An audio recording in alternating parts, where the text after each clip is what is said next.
안녕하세요, 선생님. 그동안 제가 마음이 많이 힘들 때 큰 힘이 되어 주셔서 진심으로 감사의 인사를 드립니다. 제 성향이 혼자 있는 걸 좋아해서 음악 듣고 책 읽고 산책하는 것을 즐깁니다. 그러다 보니 수십 년간 이런 삶에 익숙해졌고 사람들과의 인연 맺는 일이 부담스럽고 타인과의 소통이 어색한 것이 불편함으로 다가올 때를 가끔 느끼며 살아갑니다. 수줍음이 많고 낯가림을 하는 성향은 나이가 들어가도 좀처럼 변하지 않네요. 마음의 숲 강연 때 그토록 뵙고 싶었던 선생님을 뵙고도 수줍고 떨리는 마음에 도망치듯 집으로 왔던 기억이 납니다. 주위에 명랑하고 쾌활한 분들을 뵈면 참 부럽습니다. 하지만 선생님의 가르침대로 남이 가진 것을 부러워하지 말고 내가 가진 것에 감사하고 만족할 줄 알며 이런 나도 괜찮다. 있는 그대로 나를 인정하고 사랑하며 그리고 나도 남과 크게 다를 바 없는 특별할 게 없는 존재임을 인정하고 물 흐르듯 자연스럽게 더불어 살아가기 위한 노력을 천천히 해보려고 합니다. 선생님의 깊은 가르침과 뜻을 늦게나마 깨우쳐 봅니다. 이를 극복하기 위해서 대학 시절 봉사 동아리에 가입해서 활동도 해보았지만 극복하기가 쉽지 않네요. 라고 적어주셨습니다. 제가 오늘 매번 걷는 그 올레길을 잠시 걸었습니다. 그 코스를 지금 거의 3년째 계속 다녔는데 작은 커피숍이 하나 있는데 그 커피숍에 처음으로 들어가 봤어요. 이렇게 보니까 손님이 아무도 없더라고요. 주인이 나와서 이렇게 들어오세요 라고 이렇게 하시더라고요. 커피는 이렇게 5,000원이고요. 뭐 핸드드립 하면 7,500원입니다. 이렇게 하시더라고요. 그래서 손님도 좀 없는 것 같아서 7,500원짜리를 이제 좀 팔아주고 싶어서 7,500원짜리를 시켜서 커피를 한 잔 먹으면서 이렇게 잠시 책도 읽고 잠시 휴식을 취했습니다. 여기 제주도에서 커피숍을 작게 하는 오늘 갔던 것도 테이블이 3개였고 제가 여기 또 바로 앞에 골목에 가는데 테이블이 1개예요. 1개. 1개인데 이렇게 동그랗게 앉을 수 있는 한 7명, 6명 앉을 수 있는 테이블이 1개예요. 그러니까 아무나 하고 이렇게 앉을 수밖에 없죠. 모르는 사람하고 앉을 수밖에 없는 그런 구조예요. 제가 그분들을 만나보면 거의 내향적인 성격이 많아요. 내성적인 성격. 그리고 남들하고 빨리 친해질 수 없고 좀 낯을 가리는 그런 분들이 많아요. 근데 최근 조사에 의하면 낯을 가리고 내향적인 성격의 사람들이 성공할 확률이 더 높다라는 연구 결과가 나왔어요. 최근에 검색만 해봐도 금방 나옵니다. 물론 다 그런 건 아니겠지만 재벌들, 성공한 사람들, 돈을 많이 번 사람들, 인기가 많은 사람들에 대한 설문조사에서 본인의 성격이 어떻다고 생각합니까? 라는 조사에 70%가 본인이 나는 내향적이다 라고 답변했다고 합니다. 물론 내향적인 그 안에서 외향적인 성격이 함께 포함되어 있는 경우가 많지만 결과적으로 혼자 있는 걸 좋아하고 내향적인 성격이 있는 사람들이 많다라는 거예요. 그래서 예전에 우리가 바라보는 외향적이고 좀 적극적이고 활달하고 이런 사람이 사람들을 좀 진취적으로 이끌고 카리스마 있게 한다. 이건 옛날의 얘기일 수도 있어요. 요즘에도 물론 그런 사람이 그런 역할을 하는 분들도 많겠지만 예전에 비해서는 최근에는 내향적이고 좀 섬세하고 조용한 사람들 이런 분들이 오히려 디테일한 면이 많아서 일에 대해서 집중적이고 몰입하는 도가 뛰어나서 더 성공적인 그런 레벨로 올라가는 경우가 더 많다고 해요. 왜냐? 지금 AI 시대가 대두하고 핸드폰 하나로 전 세계를 볼 수 있는 이런 시스템, 노트북 하나로 비즈니스를 하는 시스템, 온라인 시스템, 마케팅이 많이 커졌기 때문에 이런 시스템에는 섬세하고 소극적이고 조용한 분들도 충분히 자신의 디테일한 면을 세상에 표현할 수 있기 때문에 혹여나 자녀분들이 조금 소극적이다, 내향적이다, 성격이 좀 소심하다, 성격을 바꿔야 돼, 뭐 웅변학원 다녀라, 태권도를 다녀라, 저는 그렇게 하지 말라고 하고 싶어요. 그 나름대로의 성격에 맞춰서 자신의 성격대로 살아가는 것도 저는 좋다고 봅니다. 이 세상은 외향적인 사람이 성공하는 것도 아니고요, 내향적인 사람이 성공하는 것도 아니에요. 우리의 고정관념, 우리 시대 때 고정관념을 조금 이제 우리가 새롭게 리마인드 할 필요가 있다라는 거예요. 이해되세요, 여러분? 그래서 제가 말씀드리고 싶은 거는 외향적인 면이 있든 내향적인 면이 있든 어떠한 면도 우리 안에는 다 존재하고 있다라는 걸 말씀드리고 싶어요.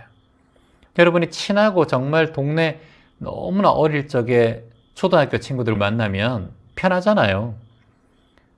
그때는 외향적이잖아요. 근데 낯선 사람이 한 명만 있어도 내향적으로 바뀌잖아요. 이게 뭐다?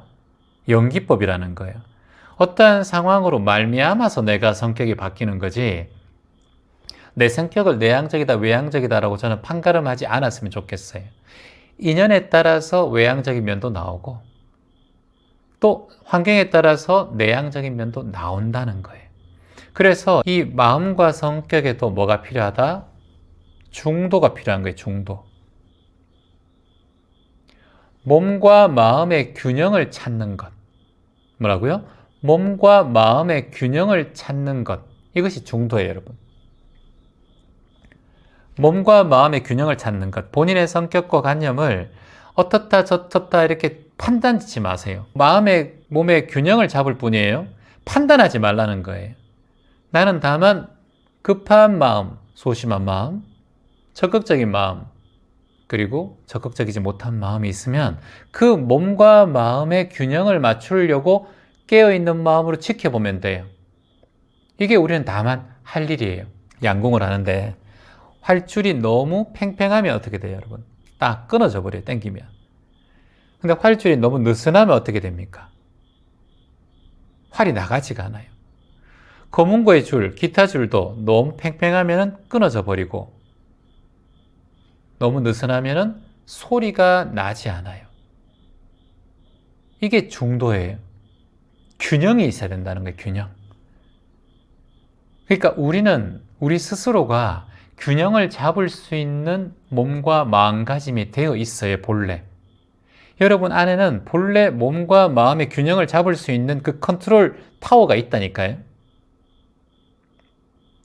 근데 그 몸과 마음의 균형을 깨트리는 감정이라는 게 있어서 터지는 경우가 있어요. 이런 감정이 터져버리면 중도가 깨어져 버리는 거예요. 이게 뭐다? 감정이 극에 달했을 때 중도심이 필요하다는 거예요. 중도라는 것은 붓다가 말씀하신 거예요. 근데 아리스토텔레스는 중용을 얘기했어요. 공자도 중용을 얘기합니다. 중용. 자, 둘의 크게 다르진 않습니다. 중용이라는 것은 세 가지에 있어야 돼요. 자, 정치인도 나라를 잘 다스리려면 이 세 가지의 방법을 알아야 하고, 여러분이 가정을 잘 다스리려고 해도 세 가지의 방법을 알아야 하고, 여러분이 모임을 잘 다스리려고 해도 세 가지의 방법을 알아야 돼요. 여러분이 선생님이라면 학생들에게 이 세 가지의 방법을 알려줘야 돼요. 이게 뭐냐? 바로 중용의 방법이에요. 자, 적어볼게요. 중용은 첫 번째는 적절한 때. 뭐다? 적절한 때. 뭐다? 적절한 때가 필요하다는 거예요. 중용의 두 번째는 적절한 방식이 필요해요. 적절한 방식. 세 번째는 적절한 용기가 필요해요. 적절한 용기. 우리가 되돌아봐야 할 건 뭐냐면 어떠한 급한 상황이 오고 어떠한 위험한 상황이 왔을 때 내가 지금 이렇게 행동하는 것이 적절한 것인가? 적절한 때인가? 적절한 방식인가? 이게 적절한 용기인가?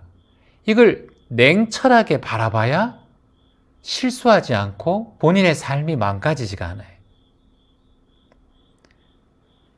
이게 적절한 때가 아니라 무모한 때가 되면 큰 문제가 생겨요. 무모한 방식이 되면 큰 문제가 생겨요. 무모한 용기가 되면 더 큰 문제가 생기는 거예요. 그래서 전쟁이 터지고 내란이 생겨나고 그래서 서로 싸우고 찢고 뽑고 하는 거예요. 왜냐? 중용이 없기 때문에. 1600년 전에 아리스토텔레스가 왜 중용을, 왜 공자가 중용을, 왜 붓다가 중도를 말씀하셨겠어요? 적절한 때에 본인이 하지 못해요. 왜 못하느냐? 감정에 치우쳐 있기 때문에, 수행이 안 되어 있기 때문에 감정에 치우친 자는 적절한 때를 발견하지 못해요. 그리고 적절한 방법을 모르고 적절한 용기가 아니라 무모한 용기로 어떠한 행위를 해버려요. 그때는 이미 되돌릴 수가 없어요. 그러니 가장 중요한 건 지나침도 부족함도 없는 균형이 필요하다는 거예요. 자, 같이 한번 해볼게요. 지나침도 부족함도 없는 균형이 필요하다. 지나침도 부족함도 없는 균형이 필요하다. 지나침도 부족함도 없는 균형이 필요하다. 지나침도 부족함도 없는 균형이 필요하다. 중용과 중도에서 가장 중요한 건 뭐냐면 억지로 바꾸려 하면 결국 갈등을 발생시켜요. 이게 중도와 중용에서 가장 중요한 거예요. 억지로 바꾸려고 하면 결국 갈등으로 간다. 억지로 바꾸려고 하면 결국 갈등으로 간다는 거예요. 이건 가정도 똑같아요. 내가 자녀를 억지로 바꾸려고 하면 결국 자녀와 부모의 갈등이 커져요. 자녀가 자신의 길을 찾아갈 수 있도록 맡기고 균형을 봐주는 게 진정한 부모의 사랑이에요. 근데 이게 지나친 집착이 되고 본인이 적절한 때를 파악하지 못하고 용기가 생기는 순간 자녀와의 관계, 국민과의 관계, 나라 간의 관계가 다 망가지는 거예요. 모든 것이 균형이 잡히는 태도가 필요하다. 그래서 아리스토텔레스도 이런 얘기를 하잖아요. 과잉과 부족. 한번 적어볼까요? 과잉과 부족. 이것을 경계하라. 뭐 다른 말로 다 비슷해요. 욕심과 부족도 똑같고요. 근데 아리스토텔레스는 이렇게 얘기합니다. 과잉과 부족을 경계하라 하셨어요. 내가 지금 자녀에게 과도한 집착을 하고 있지 않은가? 또는 자녀에게 무관심이지 않은가? 이 모두를 경계해야지만이 관계를 해치지 않는다. 적절한 소통과 적절한 때와 적절한 방법과 적절한 용기만이 서로 간의 간격을 유지하고 서로 간의 갈등을 해소시킬 수 있습니다. 균형을 잡을 수가 있어요.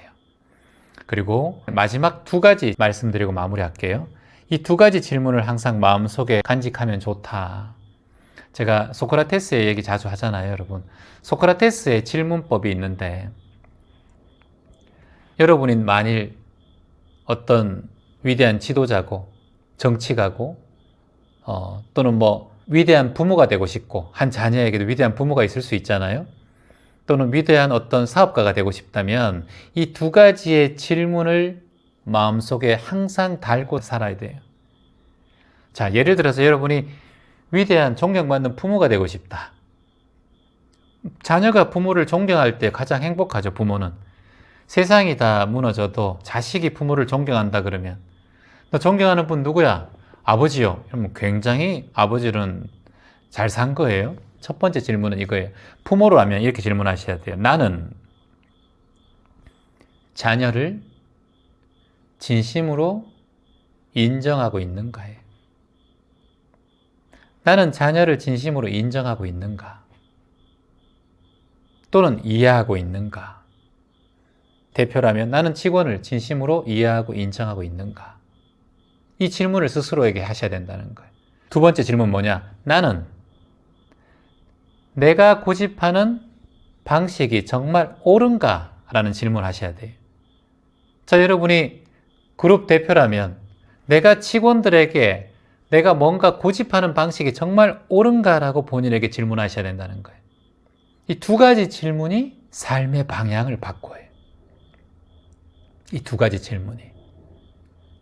어떠한 경우에도 이 두 가지 질문을 여러분 마음속에 담고 기억하시면 삶을 살아가는데 보탬이 될 것 같습니다. 고맙습니다.